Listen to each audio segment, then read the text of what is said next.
Suudi Arabistan'dan herkese selamlar, sevgiler dostlar. Nasılsınız? Umarım iyisinizdir, keyfiniz ve sağlığınız yerindedir.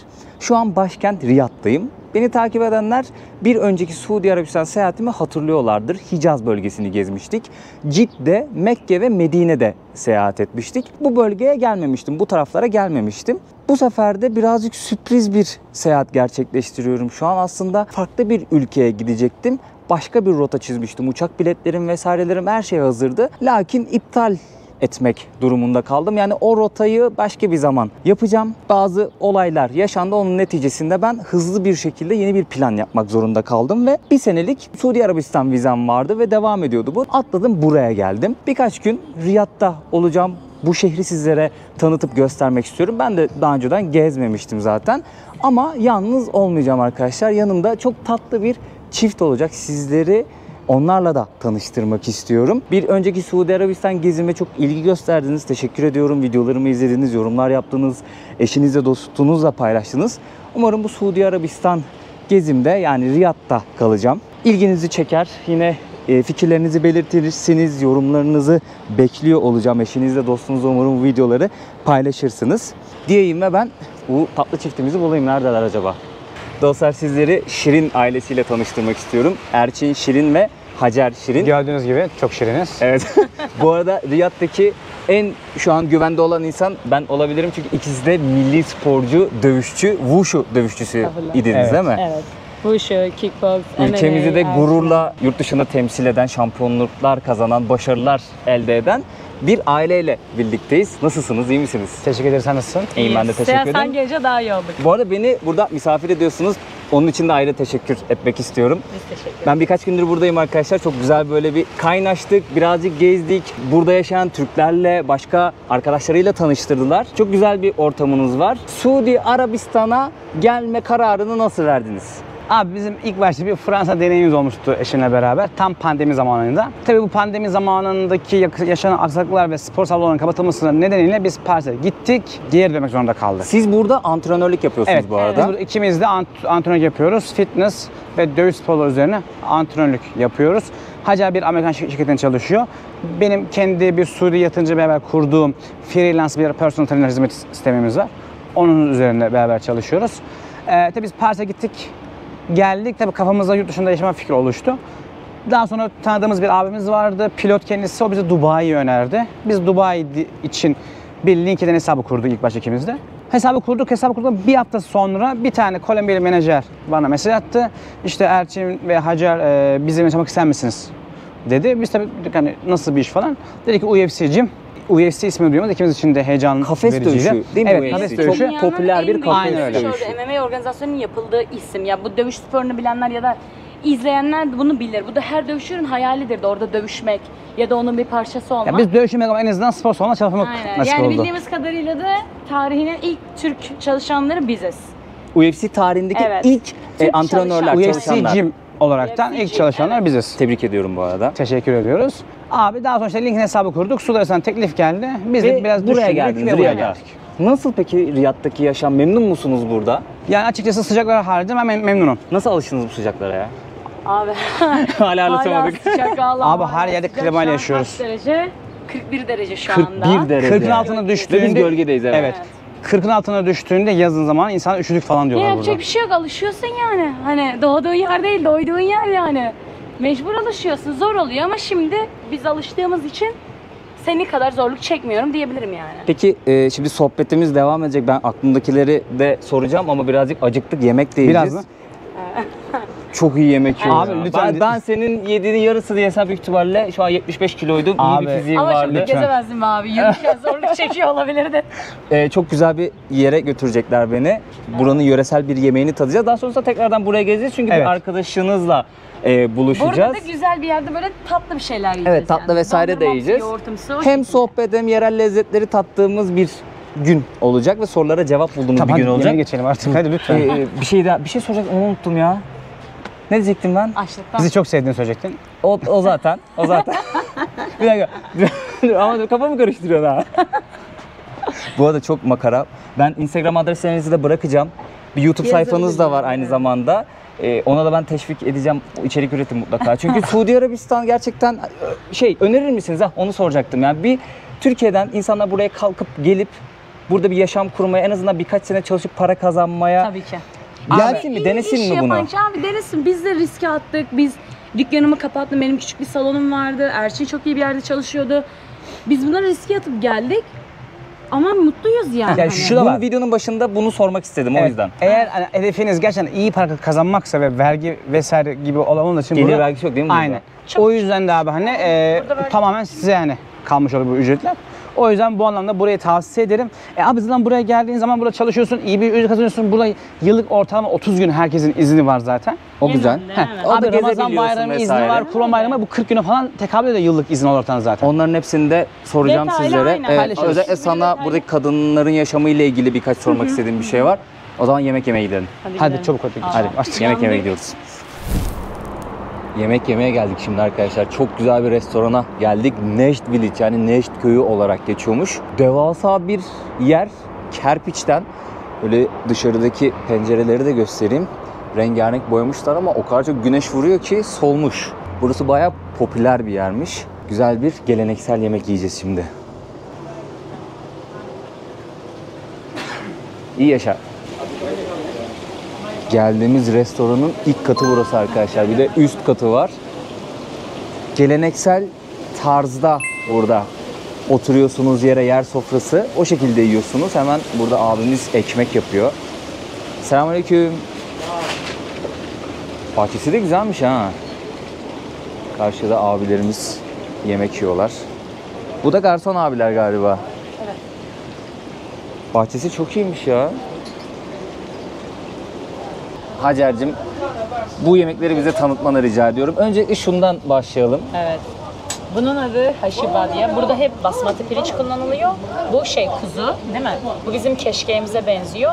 Bu da böyle sebze, patlıcan, kabak karışık bir şey. Bir de burada var. Bu da asıl kabza. Burada meşhur Kabza. olan yemek. Evet. En meşhur yemek bu. Evet. Bu tavuğu da işte böyle özel bir ateşin içinde pişiriyorlar. Yani bildiğim kadarıyla. Aynı zaten pirinci var. Basmati. Buranın meşhur yemeklerinden birisi. Bunun adı neydi? Sen daha iyi söyledin. Bu neydi ya? Mogalgal. Mogalgal. Mogalgal Aynen diye öyle bir şey. et yemeği arkadaşlar. Bu sebzeli, biberli bir Kuzu. et yemeği. Evet, buradaki şu grup kuzu. Aynen. Burası tavuk. Tavuk. Dilerseniz deve eti de bu arada Evet. yapıyorlar. Bu da samsa. Sambusa Peynirli bunlar da samusa. diyor. Evet, peynirlisi çok güzel o yüzden. Yanında bir de yoğurt getirdi değil mi? Laban. Lavando. Laban. Ha, bu içecek. Evet bu içecek. Ha. Bizim ayrana benziyor ama Tamam. tam değil. Fark edeceksin şimdi. denedim. Kasede getirdi ya. Ben Evet, yoğurt evet. zannettim. Şöyle Eski usul aynen. Nasıl? güzel. Böyle farklı Bir tık tadı var katı, ama daha çok bir tık beğeniyorum. tuzsuz. Yes. Biraz daha katı, evet az tuzlu gibi, ayran gibi. Aynen. Güzelmiş aynen. ama. Hatta ekmek de çok güzel ya. Değişik yani bak. Abimiz deneme. hemen orada girişte yapıyor Aynen, ekmeği. gördüm böyle. Bu Daha ekmekleri yemiştim ben önceden. Abi her şey burada taze yapılıyor. Şöyle. Anında yapılıp Hemen getiriyor yapıp zaten. getiriyorlar. Abi çok güzel ya. Bir de hepimizin önüne böyle getirdiler. Tabak getirdiler, geniş bir tabak. İşte alıyorsunuz tabağı, ortaya söylüyorsunuz Aynen yemeği, öyle. afiyetle yiyorsunuz. O zaman başlasak mı acaba? Ben hemen artık acıktım. açlıktan ölüyor. Sabahtan beri bak saat kaç oldu? Öleceğim açısından hadi yiyelim artık. Bize afiyet şeker olsun Afiyet bol arkadaşlar. olsun. Hadi bakalım. O zaman neyden Bence başlıyoruz? bir peynirli samosayı dene abi. Bana Değil mi? yorumunu söyle. Tamamdır. Çünkü ben dedim ki peynirli söyleyelim. En çok peynirliyi seviyorum. Evet ben de peynirliyi seviyorum ama et sevmeme Sıcak rağmen. da olabilir. Ben peynirliyi çok seviyorum. Peynirinden sanırım bir tık tuzlu geldi bana. Evet. Ama peynirin Güzelmiş, yumuşaklığı falan güzelmiş. çok güzel yani. Böyle şansımıza yer bulduk burada şu anda. Evet ya, bir oturduğumuz yer Koyabilirsin. boştu. Sağ olasın. Bir de yukarı kat var ama burası daha güzel. Bahçenin hemen içerisindeyiz. Aynen Bu keşkek gibi olan şey güzel. Ben de mi? Evet. Bizimki de Etle karıştırınca çok hoş bir tat oluyor. Sen mi?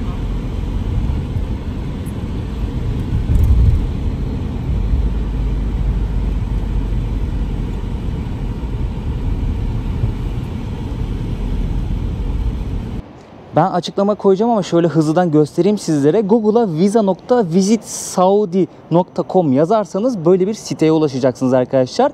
Vizeyi buradan alıyorsunuz. Online vize. Apply Now'a tıkladığınız an formu doldurmaya başlıyorsunuz. Dikkatlice doldurun. Bütün bilgilerinizi girin. Hızlı bir şekilde vize elinize gelecek ve bir yıl boyunca multi olarak, yani çoklu giriş olarak Suudi Arabistan'a girip çıkabileceksiniz. Ama Toplamda 90 gün gezme hakkınız olacak. Bunu da söyleyeyim dostlar. Gördüğünüz gibi Suudi Arabistan'da da internet konusunda hiçbir sıkıntım yok. Kafam çok rahat. Çünkü Esim.io sayesinde Suudi Arabistan'da da internete kolay ve hızlı bir şekilde bağlanabiliyorum. Bildiğimiz üzere Esim.io ile 180'den fazla ülkede internete... Aleykümselam.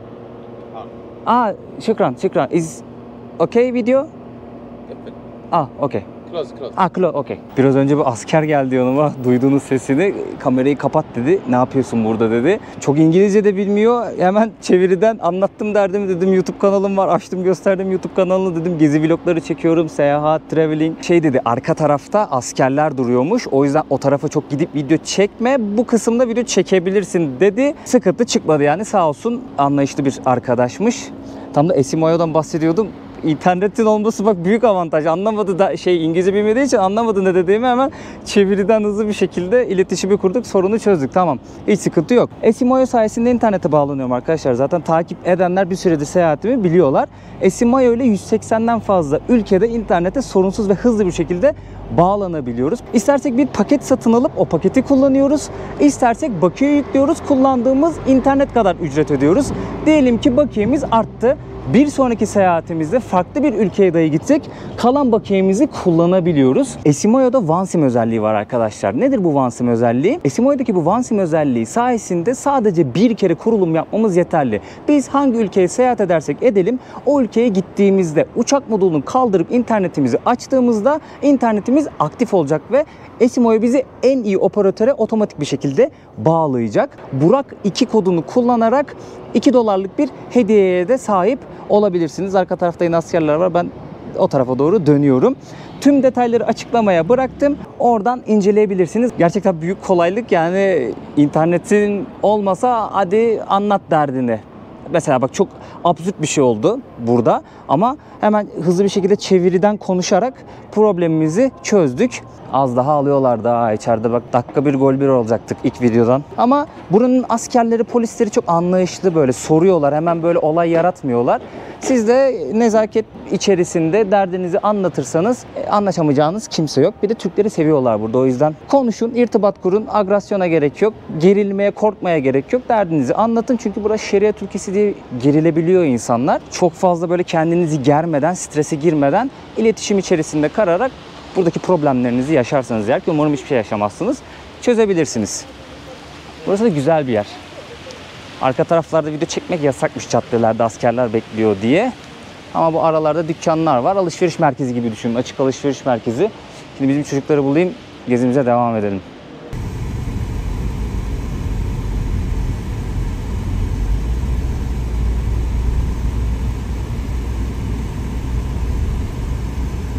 Yemek nasıldı?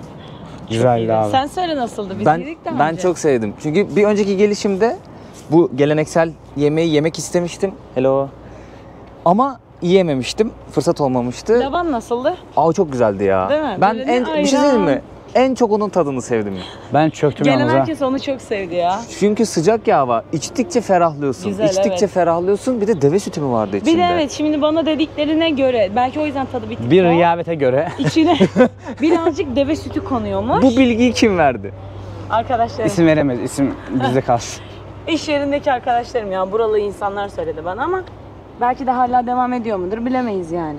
Buradaki halk, atıyorum öğlen bir gidiyor bir restoranda yemeğini yiyor vesaire bilmem ne, hemen kendini nereye oturuyor gezmek için? AVM'ye AVM. atıyor. Özellikle Biz de- Riyad'da. Evet, biz de aynısını yaptık. Yemeğimizi yedik. Şimdi AVM'ye geldik. Çünkü buralar daha serin. Evet, çünkü Abi. bir de burası da yeni bir AVM şimdi geldiğimiz. İsmi neydi? Russian Front. Russian Front. Yes. Yeni açıldı yani. Aynen şöyle. Russian Front. Hemen. Bir 7-8 aylık geçmişi var. Sola doğru Aynen. gidebiliriz. Hatta buranın da diğerlerinden farklı. Diğerleri direkt bina içerisinde ya AVM. Burası şey böyle bölük bölük, dışarıda da gezebilirsin. Hem açık hem normal kapalı AVM. Evet. Bu arada uçak görüyorum, yakınlardayız. Havalimanı Çok 10 dakika falan var yok aramız buradan havalimanına.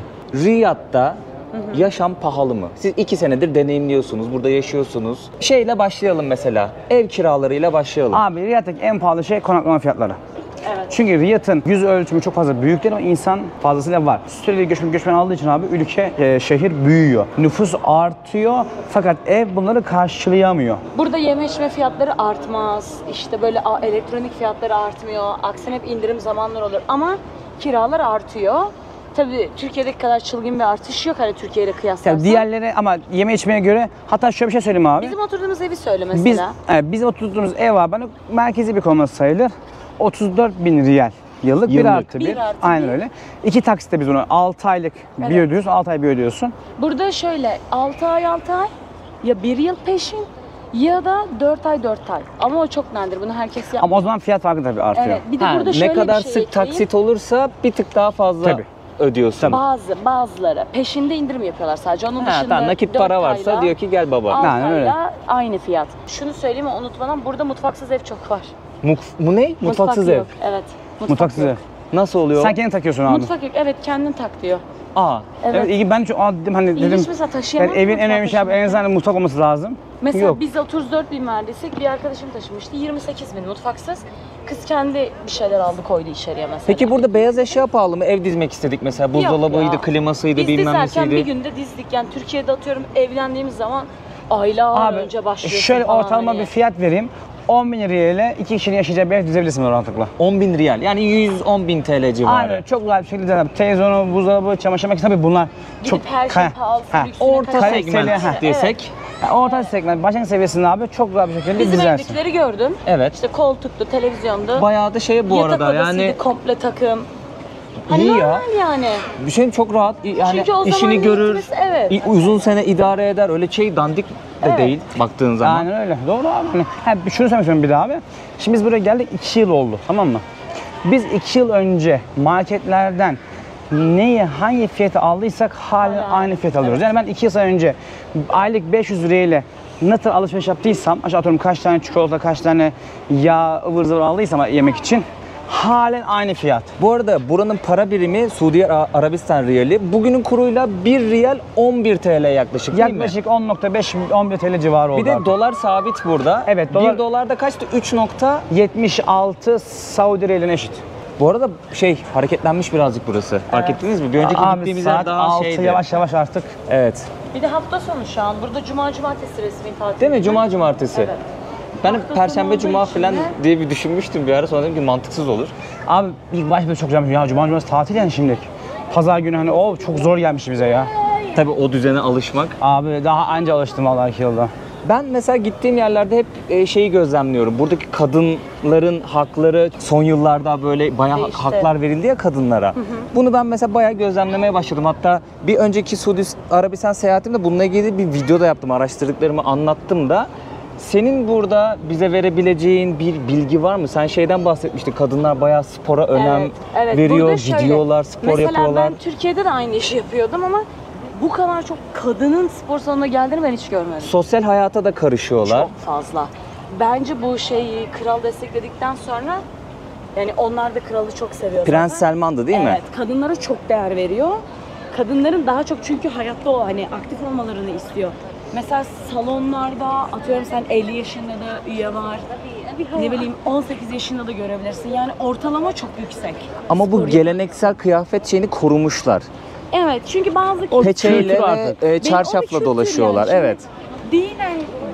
Din için kapananlar zaten hiç açmıyorlar. Dışarıda başka ülkede de açmıyorlar. Ama bunu bir kültür olarak burada devam ettirenler başka ülkede aynı insanı gördüğü zaman açık görürsün. Çünkü ben Riyad'da gelmeden biraz daha burada çarşaf değil de Avrupa'yı Burada da var, tarzda burada da var. giyinen Ama pantolondur tamam, burada vesairedir. Da var, burada da var evet. Ama burada avayalar. Çünkü Ha, evet, abaya daha fazla aslında burada. benim bildiğim şu aileleri burada olduğu için Ha, anladım. o da etkili.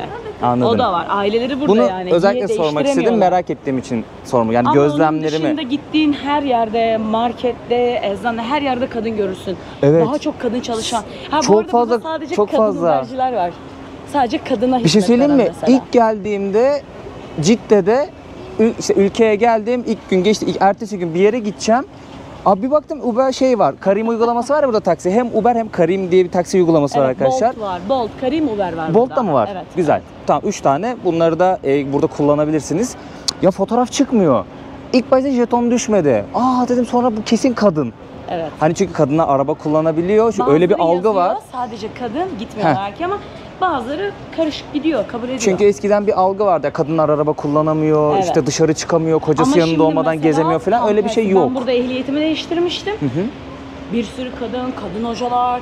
Nasıl, rahat aldın mı ehliyeti? Çok rahat aldım. Çok da iyilerdi bu arada. Ben mesela şöyle durmuştum, biraz beni korkutmuşlardı işte. Kötü davranabiliyorlar, sert davranıyorlar. Yani bence çok tatlılardı, anlayışlılardı. Hani burada zor araba kullanmak, trafik çok zor. Ve Sınavı çok kolay geçebildin mi? Evet. Ben hepsini hemen geçtim. Mesela o yazılı girdiğin, yazılı sözlü sınavlarda Türkçe seçeneğim vardı. Güzel olan bir şeylerden bir tanesi. Aa, gerçekten mi? Evet.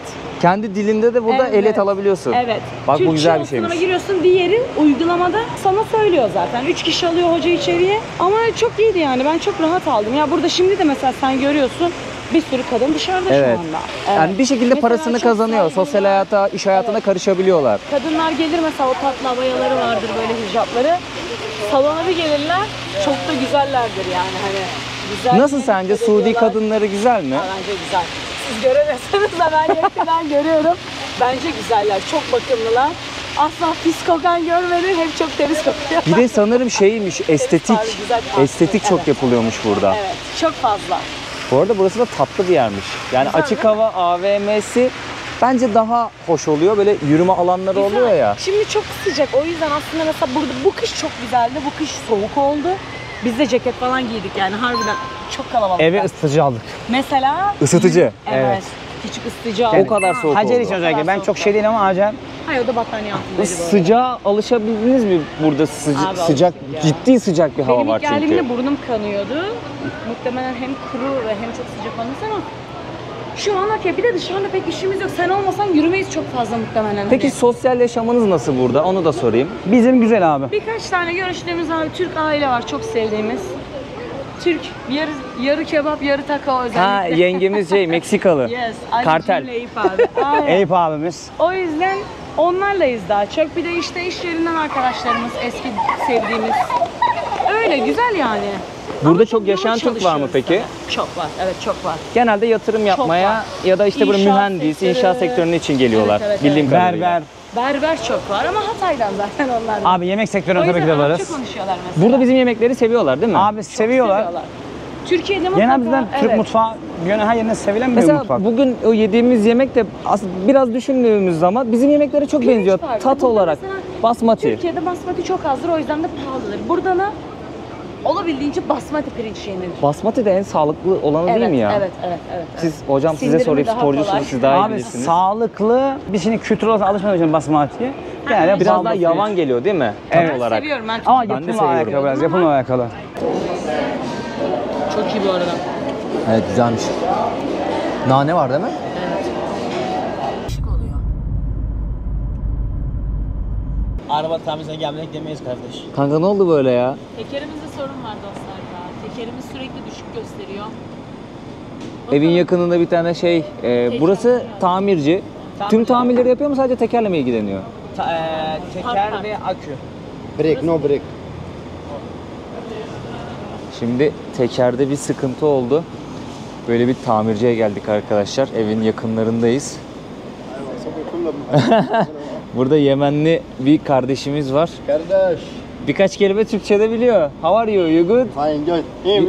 İyiyim, iyiyim. İyiyim kardeş. Sürekli gösteriyormuş teker. Havası inik gösteriyormuş. Bir getirelim gösterelim dedik. Bir sızıntı mı var, patlak mı var, delik mi var, bir şey mi saplandı?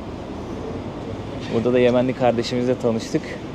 Türk olduğumuzu öğrenince hemen birçok insan, hem buralılar hem buraya çalışmaya gelen göçmenler sıcak karşılıyorlar. Gerçekten sıcak karşılıyorlar. Evet. Ha tamam, var. Var. Var, bir şey batmış, çivi batmış galiba. Oo, oh. Çiviye bak, çiviye. Çiviye bak. This one. He number one, he number two. هذا number one فلوس 8 ريال. Number two 40. Buradan olmayabilir ama yakın bir yerde. Şimdi burası sizin evin muhit. Aynen öyle. Gördüğüm kadarıyla bayağı canlı, akşamları Hemen ev bu insanlar. tarafta, apartman. Evet, ev şu arka Burada da tarafta kaldı. Kurtuba olarak da geçiyor burası. Abi güzel bir mühit. Yeni burası da büyümeye başlamış. Merkeze yakın, trafikten biraz daha uzak kalıyor yani. Ve bizim de şansımızda bütün iş yerlerimiz, bütün özel derslerimiz vesaire buraya çok yakın çevrede olduğu için bizim için ideal bir yer. Çevrede böyle çok dükkan vesaire bir şey işinize yarayacak bu arada. Var abi. Günlük Market, ihtiyaçta, aynen. günlük Market, yaşamda. market zinciri var, berber var, işte bir sürü yemek Evin alanı altında var. direkt eczane var zaten. Eczane mesela çok büyük ve Hani evin altındaki hemen eczane. 24 saat açık aşağı yukarı eczaneler burada. Evet. Bulabiliyorsun kolay. Bayağı parkta kalabalık. Ben bu kadar ilk gördüğümde Müthiş sıcak akşam yani. gündüz geldim ya, evet, akşam gelip buraya insanların oturacağını hiç düşünmemiştim. O yüzden söyledik akşam görürsen daha güzel diye. Çünkü Çöpler ışık var, park var. gelip geceleri mi Evet, topluyorlar? Akşam topluyorlar. Akşam topluyorlar. Saat 12 de olabilir. Emin değilim de. Neler var? Restoranlar var. Ha, Türkçe şey. Ne? Patako. Şey var ya, kumpir var. Kumpir. Aa. Acaba Türk mü? Ay yıldızı görünce orada bir Acaba baktım. Türk mü acaba? Ay Kumpir. yıldız mı var? Ya mutlaka sahibi Türktür de orada çalışanlar olabilir. benzemiyor Türkiye. Değil. Yok diyor canım. Abi Asya yemekleri var burada full. Suudi Arabistan'ın lokal yemeği var El Baik. Birkaç Aa, market şu var. Albaik şey değil mi? Doğru. Aha. Hamburger, fast food zinciri. Aynen öyle abi. Bu kızarmış tavuk falan Güzel satıyorlar. de herkesin avattığı kadar değil bence Yok, ya. fiyat performans Güzel, şeyi. aynen. Ne çok kaliteli ne çok Bence kötü. Mamanora 10 numara. Aa, Mamonora çok iyi ama ya. Hani The bunu best da of çok the iyi. best. Mamanora- bence Mamanora. Videoda sanırım anlattık mı anlatmadık galiba Mamonora'yı. Burada bir tane Türk abi değil mi? Gelip Evet, evet. burada Geliyor, Yıllar önce. bir dükkan kuruyorlar. Şimdi işte kaç şubeleri var bilmiyorum En ama. az 5-6 şubesi var. bu en az. arada gerçekten çok lezzetli yapıyorlar. Ve de Et çok iyiydi bu arada. Tavuk da iyiydi Ucuz bu ama arada. etleri çok iyiydi. Ne kadar fiyat hatırlamıyorum ben. Abi bir şavarma et 8 riyal. Yani 90 TL Aynen diyelim. aynen 80-90 TL falan bir şavarma. Mamonora olmasının hikayesi ne? Abi benim bir tam %100 emin değilim ama etrafından öğrendiler mevzu şu. Bir tane abi Türk abimiz buraya gene yıllar önce burada aşçı olarak çalışıyor. Daha sonra bir prens abimiz onu görüyor, beğeniyor, arkadaş oluyorlar. Diyor ki ben sana yatırımcı olayım, burada bu işi yapalım. Tamam diyorlar, orada isim arıyorlar falan. Ondan sonra tabii o prens abimiz de annesi buna çok yardımcı oluyor yani. Abimiz, Türk abimiz de iyi davranıyor vesaire falan. Ondan sonra diyor ki o kadının ismi Nora. Mama da anne demek. Anne demek. Arapça. Oradan çıkıyor. Oradan Mama Nora, tamam diyor. Mama Nora koyalım diyor abi. Yıllardan beri bu birçok işleri kişinin burada. anlattığı hikaye bu. Doğru yalan ama birçok Güzel bir hikaye ama bu arada. Evet, güzel bir hikaye. Bu arada bu kesinlikle reklam değil. Ben mesela yediğim, beğendiğim şeyleri paylaşıyorum sizlerle ki siz de aynı yere seyahat ettiğinizde mutlaka deneyin diye. Beğeneceğinizi düşündüğüm için paylaşıyorum. Gelecek Sağlık. olanlara Ha. önerelim o zaman. Abi kesinlikle Suudi Arabistan'a gelen Albai'yi de deneyin mesela dostlar. Hatırlıyorsanız yemiştik. Abu Dhabi'de yemiştim galiba. Mutlaka onu da deneyin. Merak ediyorum fikirlerinizi. Yani beğenecek misiniz, beğenmeyecek misiniz? Ben de buradan şeyi anlıyorum. Bakalım benim ağız tadıma ne hitap ediyor mu insanlara? O yüzden her fırsatta denediğim şeyleri öneriyorum. Sol tarafta da şey var. Hemen çay. Çay ve Çay ve patates patates. kızartması. Böyle. Bir de kışın düşünsen şimdi burayı. Burada Evet, havalar şu sıcak an şu anda. yaz sıcak, yine kalabalık ama Evet. kışın daha da bir şeydir. Kışın zaten yer olmayabiliyor. Çok kalabalık oluyor park. Kaç tane daire var burada? Valla bayağı var. Var bizimki değil sadece. İşte en az 15 tane vardır. Rahat 15 vardır. Ama asansörde şey yok. Işık yok. Vardı ilk geldiğimizde. Zombi. Evet.